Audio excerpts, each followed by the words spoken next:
They say every airport gate tells a story. Some of reunions, some of goodbyes, and some of a love that never got to say its final words. This is the story of Gate 42, and the woman with the suitcase no one ever touched. It was a cold December evening. Heathrow Airport was buzzing, holiday travelers rushing to make flights, families reuniting, children tugging at luggage. Me? I was just waiting. My flight had been delayed by 2 hours. So I grabbed a cup of coffee that tasted like cardboard and sat at Gate 42, quietly watching people come and go. And then I saw her. An elderly woman, maybe in her late 70s. Elegant, composed, wearing a neat blue beret and a navy wool coat. She sat perfectly still beside an old vintage suitcase that looked like it had traveled through time. She wasn't reading. She wasn't scrolling through her phone. She was just watching. Her eyes, though, there was something in them. A kind of searching, a kind of waiting. I don't know why I spoke to her. Maybe it was the way her hands rested gently on the handle of the suitcase, like it held something precious. Maybe it was just curiosity. So I leaned over and said, "Long wait." She smiled, softly, and replied, "Long enough to know he's not coming." I froze. She nodded to the suitcase. "It was my husband's," she said. 15 years ago, he was flying home to me.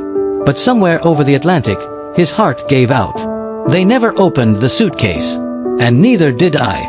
For 15 years, every December 12th, she came here. To this exact gate. With his suitcase. Because this was where he was supposed to arrive. She told me she never unpacked it. What he packed, she said, was his last story. His choices, his clothes, his snacks, the book he planned to finish, all untouched.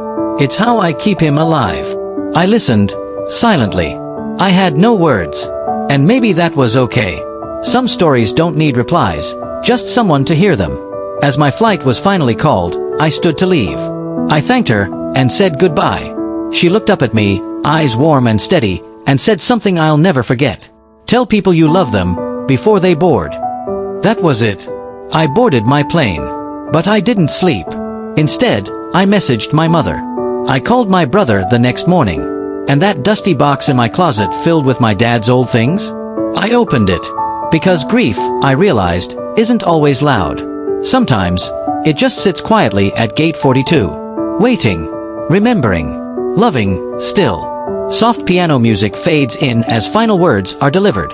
So if you ever pass through an airport, look around. You might find more than people boarding flights.